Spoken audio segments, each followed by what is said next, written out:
అందరం కూడా ఒక తాటి మీద నిలబడి ఈ సమస్యను పరిష్కరించాలి. ఒకనాడు మీకు తెలుసు, ఇదే శ్రీశైలం లెఫ్ట్ బ్యాంక్లో పవర్ జనరేషన్లో ప్రమాదం జరిగి మనుషులు చచ్చిపోతే ఒక్కరిని కూడా అక్కడికి పోనీయాలి. ఆనాడు పిసిసి అధ్యక్షుడు నేను వస్తేనే అరెస్ట్ చేసి ఉప్పునతల్ పోలీస్ స్టేషన్లో పెట్టారు. అదేవిధంగా దేవాదుల ప్రాజెక్టులో మరణించినా, లేకపోతే కాళేశ్వరంలో మరణించినా, లేకపోతే ఎక్కడ మరణించినా కూడా ఆనాడు ప్రభుత్వం ప్రతిపక్షాలను అనుమతి ఇవ్వలేదు, ప్రభుత్వంలో ఉన్న పెద్దలు అక్కడికి పోలేదు. కానీ ఈరోజు మేము జరిగిన ఒక గంట లోపలే తెలిసినంబడే ప్రత్యేక హెలికాప్టర్ ఇచ్చి ఉత్తమ్ కుమార్ రెడ్డి గారిని, జూపల్లి కృష్ణారావు గారిని ఇక్కడికి స్పాట్కు నేను పంపించిన. ప్రతి నిమిషం ఇక్కడి నుంచి మానిటరింగ్ చేసిన. వీరు ఇక్కడి నుంచి ఉండి కేంద్ర ప్రభుత్వంతో, మిలిటరీతోని, ఇతర నేవీతోని, ఇతర అన్ని రకాల సంస్థలతోని, వారికి ఉన్న ఆర్మీలో పనిచేసిన అనుభవము, ఎయిర్ ఫోర్స్లో పనిచేసిన అనుభవంతో, వారి బ్యాచ్మేట్స్ కానీ ఆ సంస్థలో ఉండే కొత్త అధికారులతో ఉత్తమ్ కుమార్ రెడ్డి గారికి ఉన్న అన్ని పరిచయాలను వాడి అన్ని సంస్థలను వాయువేగంగా ఇక్కడికి రప్పించి ఈ పనులను ఎట్లయినా ఈ సమస్యను పరిష్కరించాలి. నేను కూడా ప్రధానమంత్రి గారితో మాట్లాడి ప్రధానమంత్రి నుంచి కూడా మనం సహకారం తీసుకొని, కేంద్ర ప్రభుత్వం నుంచి సహకారం తీసుకొని దీన్ని పరిష్కరించాలనే ప్రయత్నం చేస్తున్నాము. ఇది ఒక రాజకీయ సమావేశంలో రాజకీయ పార్టీలు ఏదో పని చేయబోతే అక్కడ జరిగిన ప్రమాదం కాదు. ఇదొక గొప్ప ప్రాజెక్టు. ప్రపంచంలోనే అతి పొడవైన టన్నెల్ ఇది. ప్రపంచంలో 44 కిలోమీటర్ల టన్నెల్ ఎక్కడా లేదు. ఇది ప్రపంచంలో మానవులు సృష్టించిన ఒక అద్భుతం. ఆ పనులు చేస్తున్నప్పుడు గత నిర్లక్ష్యాన్ని వదిలి ఈరోజు ఆ పనులను పూర్తి చేయాలనుకున్నప్పుడు జరిగిన దురదృష్టకరమైన సంఘటన.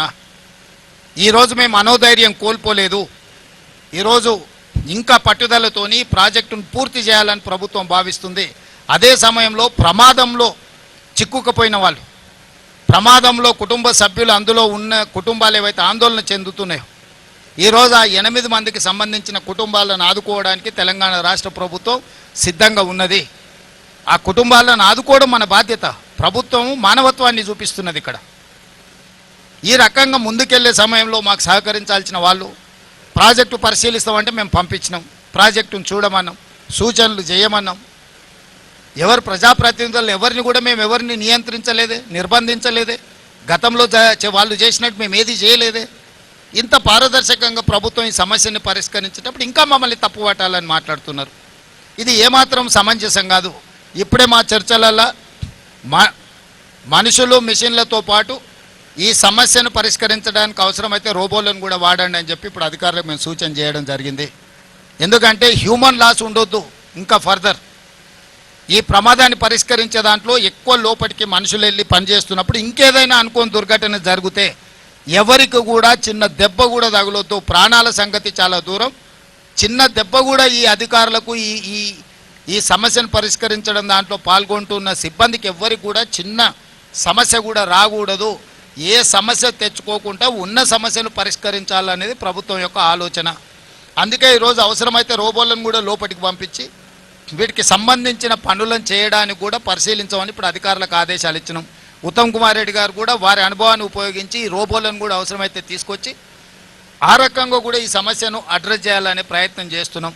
ఏదేమైనా రాష్ట్ర ప్రభుత్వము ఈ సమస్యని పరిష్కరించాలనే పట్టుదలతోనున్నది.